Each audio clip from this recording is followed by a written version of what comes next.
You're listening to Zoom the TBT with Charge and Hayner.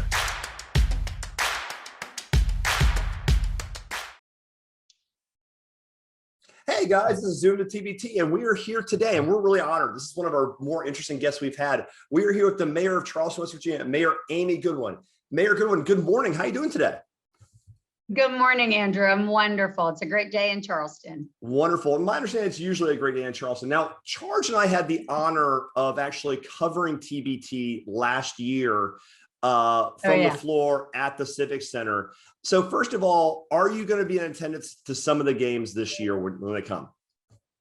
Yeah, sure. Not only was I there every day last year, I will be there again because of West Virginia and heard that. I mean, these are two teams that we have watched. These are players that I have watched, and that the thing you may not know about me is I have teenage boys. I have an 18-year-old and I have a 20-year-old.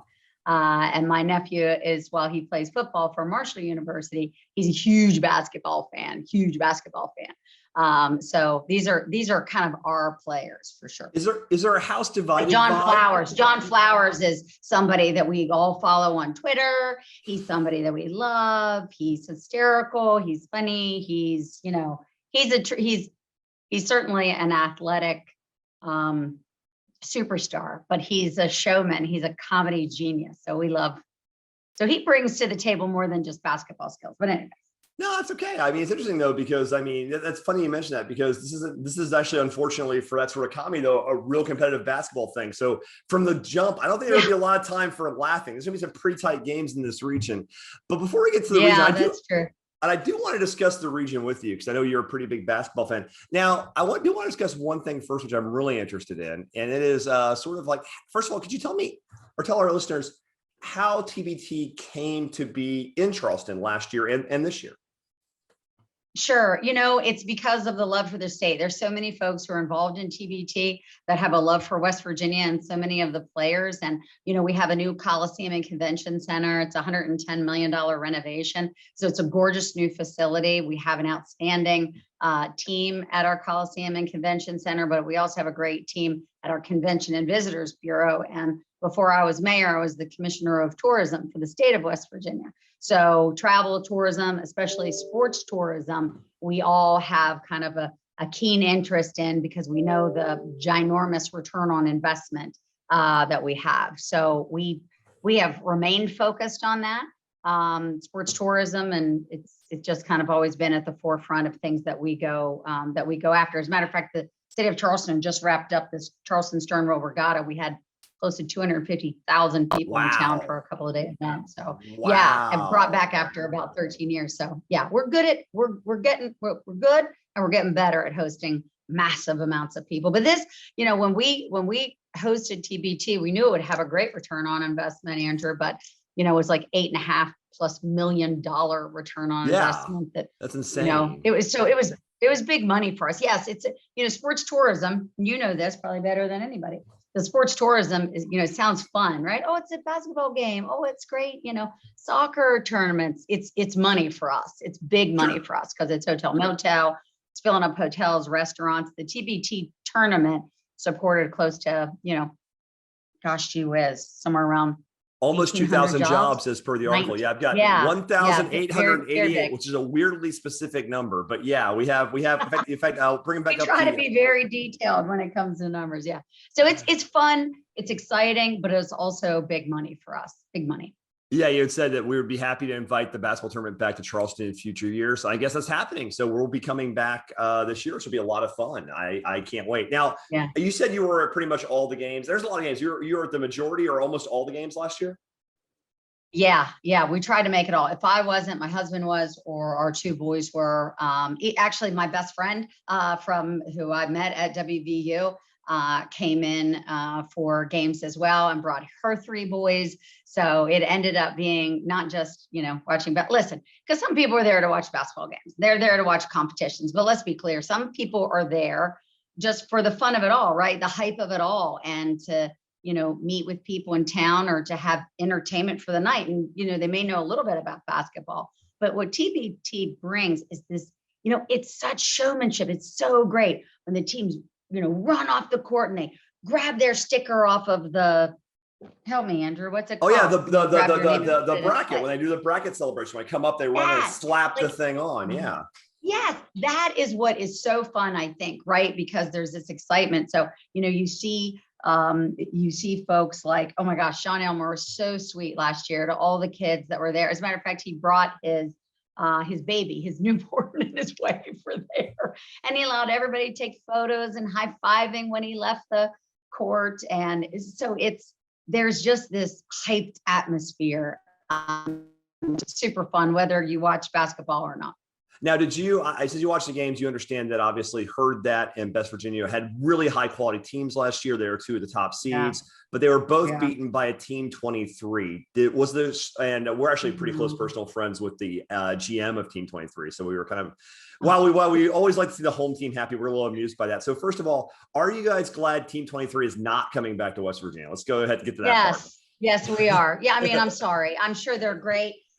Young men, fine. We'd like to see you in town, just maybe not for the tournament. Like, welcome, but not now.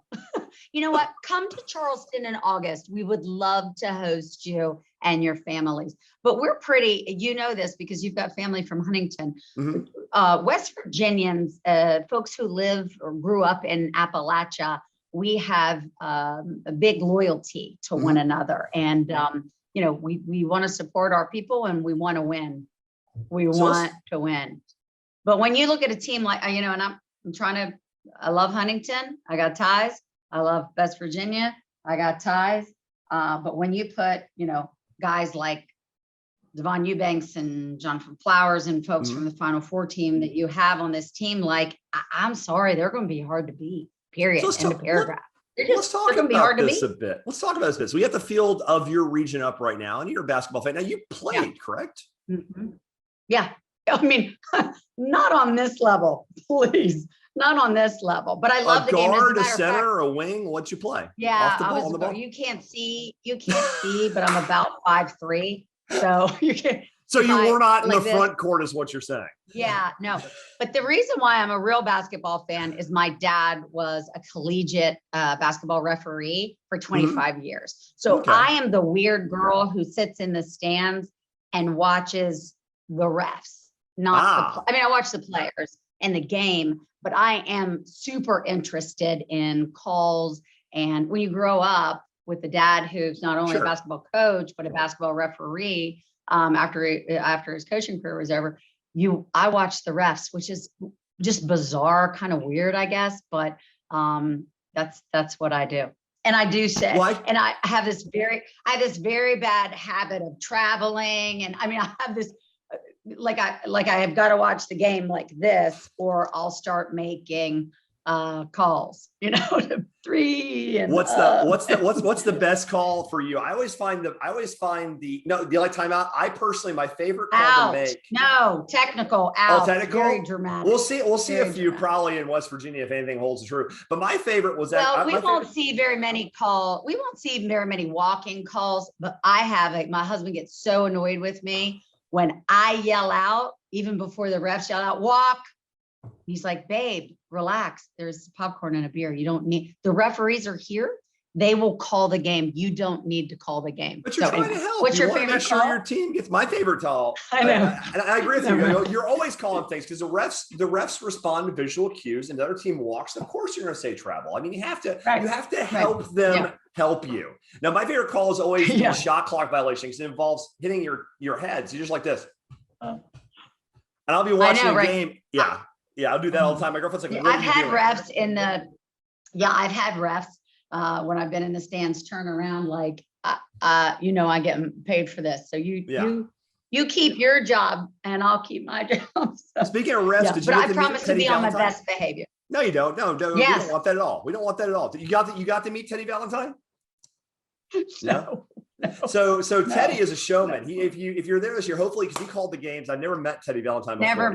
Never met him. You got to meet Teddy. But never met him. Got to meet Teddy if he comes back, because he is hilarious. Because he's making calls and he has a certain enjoy the life of doing it. He's got a certain motion to it. I mean, his nickname's TV Teddy. He's a fantastic ref, but he likes to be on television. You know, I mean, by the way, great ref. So it's not like he's a bad ref, but he's very much a showman. I'll make sure I wear my cheaters, my readers. I'll make sure. Got it. So Got it. Well, you'll have to wing by the press row. We'll get you set up. So let's talk about the field a bit, because this is a basketball podcast and you're a basketball fan. So let's put you to it. So I'm going to bring the field up on the page. Yeah. We'll talk a little bit about that. So first of all, you've got, now you are obviously going to root for both West Virginia teams, but you do have a rooting interest because you are a West Virginia graduate. Your son goes to Marshall, you said, but you are a West Virginia graduate. So I would assume if West Virginia and Herd play, you are picking a side. That would be fair to say, correct? Well, I hate to do that, but maybe. Do I have to tell you on the show who I'm picking? You absolutely do not have to tell you. We're not trying to cost you votes. Yeah, because it's not our deal. Can I throw a wrench in the works in our conversation? Can I throw you off your game? Knock yourself out. Go ahead. So my husband, this is also where West Virginia people are. We also are related or know everybody, right? It's not 6 degrees separation, Kevin Bacon.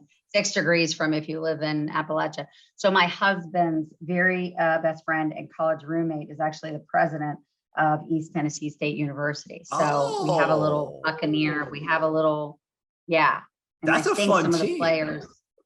Yeah, they're a super fun team, but I have a little bit of an emotional connection. So not necessarily. And then Virginia Dream. There are so many people in the city of Charleston that wants to see Virginia win just because we have so many graduates from that school too. So I've got to be super careful. I'm normally not I don't give politician answers. I try not to. I'll tell you who I like. So, but man, O'Day, when it comes to basketball, I got to be super careful because we've got a lot of folks in town that feel very strongly. But obviously, I have a soft spot in my heart from West Virginia because these young men who played and we watched played are so fun. But I have great affection for John Elmore. I think he not only is a superior player, right? Because he's fun to watch. How's he not in the league? How's he not in the league? How? Yeah, he just is so fun to watch, and so many Herd players are just so fun to watch. He just is so great. But I mean, Kevin Jones, give me a break. It's fun if we just put Kevin Jones on the floor and just let him run around and shoot. I'd sit there and watch that for an hour, just watching him shoot around. He's just so cool and so fun. So looking at the field, like, can you just tell, obviously, the dream is to have West Virginia and Herd that. West Virginia against Virginia Dream is going to be a tough Sunday game. is going to be incredible. Yeah. Yeah, Sunday's going to be incredible. If I were going to tell anybody, obviously selfish. That's what we'll be. We'll be bellied up to the front row on Sunday. I can promise you, as sure as I'm standing here at my desk, because I have a stand-up desk, that'll show you how actually short I really am. You better get here early because you'll be standing in line because the line will be going around the corner, because I think on Sunday I think Marshall plays before WVU. I don't remember the exact schedule, but all 8 teams play Sunday. It's a 4-pack of games, and tickets are on sale to come to Charleston. So make sure you come. Herd is playing at 5 o'clock. Yeah, Herd's playing at 5 o'clock on the 24th, and West Virginia is playing Virginia Dream at 7.